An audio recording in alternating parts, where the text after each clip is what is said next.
Hello friends, இன்னைக்கு நம்ம உளுந்த வடை மொறு மொறுன்னு எப்படி பண்ணுறதுன்னு பார்க்கலாம். இது ஹோட்டலில் நம்ம வாங்குற மாதிரியே இருக்கும். எண்ணெய் குடிக்காம சிலருக்கு எண்ணெய் குடிச்சு போயிடும், தட்டையாக குண்டு குண்டாக வராது, தட்டையாக போயிடும் அப்படின்லாம் சொல்லி கேள்விப்பட்டிருக்கோம். இப்போ அந்த மாதிரிலாம் இல்லாமல் நல்ல இந்த மாதிரி குண்டு குண்டாக எண்ணெய் குடிக்காமல் நம்ம வடை எப்படி பண்ணுறதுன்னு பார்க்கலாம் வாங்க. இப்போ இதுக்கு தேவையான பொருட்கள்லாம் என்னன்னு பார்த்துடலாம். உளுந்து ஒரு கப் எடுத்திருக்கேன்.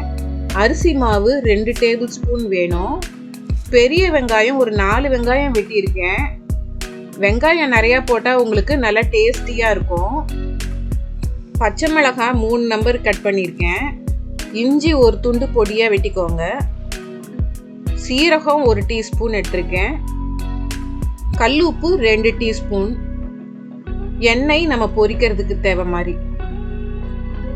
இப்போ உளுந்து நல்லா கழுவி எடுத்துட்டு நம்ம ஒரு அரை மணி நேரம் நல்லா ஊற வச்சு எடுத்துக்கலாம்.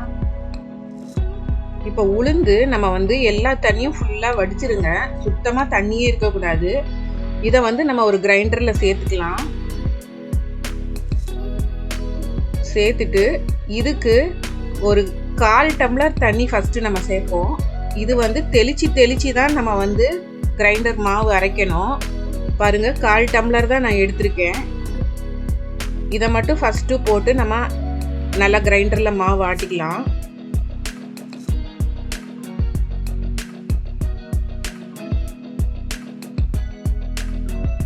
பாதி அரைஞ்ச உடனே மீதி இன்னும் கொஞ்சம் ஒரு 1/4 டம்ளர் தண்ணி சேர்க்கலாம். நம்ம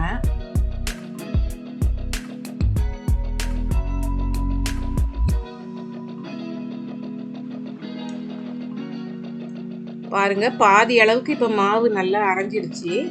இப்போ இந்த நேரத்தில் ஒரு 1/4 டம்ளர் மட்டும் நம்ம சேர்ப்போம். நான் 1/2 டம்ளர் தண்ணி எடுத்தேன், அதில் 1/4 தான் நான் சேர்த்துருக்கேன். மீதி 1/4 டம்ளர் நான் சேர்க்கலை. ஃபஸ்ட்டு ஒரு 1/4 டம்ளர், அதுக்கப்புறம் ஒரு 1/4 டம்ளர். அவ்வளோதான் நம்ம தண்ணி சேர்க்குறோம் இதுக்கு. இப்போ பாருங்கள், மாவு நல்லா கட்டியாக இருக்குது. மாவு இந்த மாதிரி கட்டியாக இருந்தால் தான் எண்ணெய் குடிக்காது, இல்லைன்னா உங்களுக்கு எண்ணெய் நிறையா குடிக்கும்.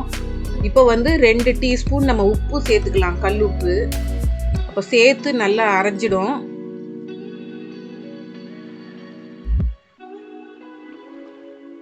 அதே மாதிரி அரிசி மாவும் இது கூடயே நம்ம சேர்த்துடலாம். அப்போ ஒன்றா கலந்துரும். இது 2 டேபிள் ஸ்பூன் அரிசி மாவு. இடியாப்ப மாவு நம்ம வீட்டில் வச்சுருக்கோம், அந்த மாதிரி அரிசி மாவு 2 டேபிள் ஸ்பூன். இப்போ இதையும் கொஞ்சம் கொஞ்சமாக சேர்த்து இப்போ நல்லா மிக்ஸ் ஆகிடும். இப்போ இது நல்லா மிக்ஸ் ஆகி ஒரு 5 நிமிஷம் ஓட்டினதுக்கப்புறம்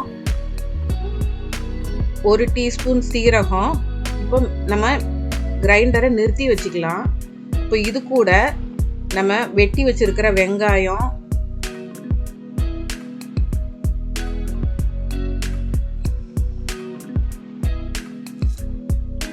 இஞ்சி,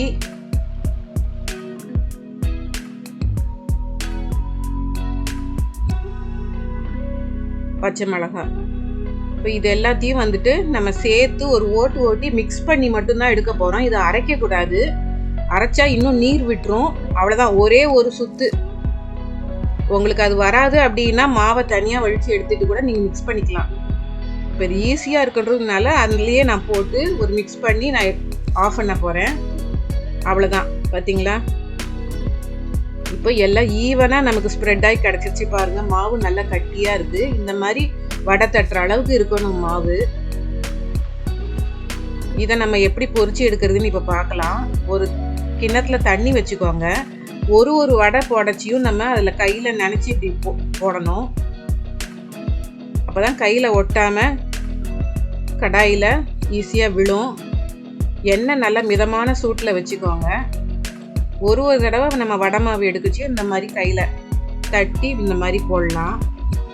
இப்போ பிகினர்ஸுக்கு இது உங்களுக்கு பழக்கம் இல்லை அப்படின்னா ஒரு பாலித்தீன் பேப்பர் கவர் இல்லை வாழை இலை கூட நீங்கள் வச்சுக்கலாம்.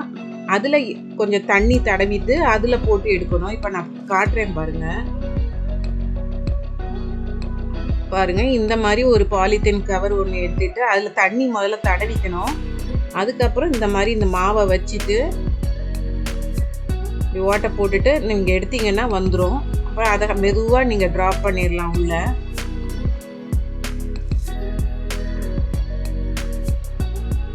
இப்போ ஒரு சைடு வெந்ததும் கோல்டன் ப்ரௌன் ஆனதும் அடுத்த பக்கமும் அதே மாதிரி திருப்பி போட்டு நம்ம எடுத்துடலாம். இப்போ நமக்கு வடையெல்லாம் ரெடி ஆயிடுச்சு. இப்போ இந்த வடை ரொம்ப கிறிஸ்பியாக வெளியில் மொறு மொறுன்னு இருக்கும். இது அரிசி மாவு சேர்க்கறதுனால நல்லா மொறு மொறுன்னு இருக்கும். உள்ளே பார்த்தா நல்லா சாஃப்டாக நம்ம அந்த போட்டிருக்கிற இன்க்ரீடியன்ஸ் எல்லாமே நல்ல டேஸ்டியாக கொண்டு வரும் நமக்கு இந்த வடை. அதனால் இதே மாதிரி டிப்ஸ் ஃபாலோ பண்ணி இதே மாதிரி இன்க்ரீடியன்ஸ் ஃபாலோ பண்ணி நீங்களும் ட்ரை பண்ணி பாருங்கள். சூப்பராக இருக்கும் இந்த வடை. சட்னி இல்லை சாம்பாரோட நீங்கள் இதை சர்வ் பண்ணலாம். பாருங்கள், இப்போ அருமையான வடை ரெடி ஆயிடுச்சு.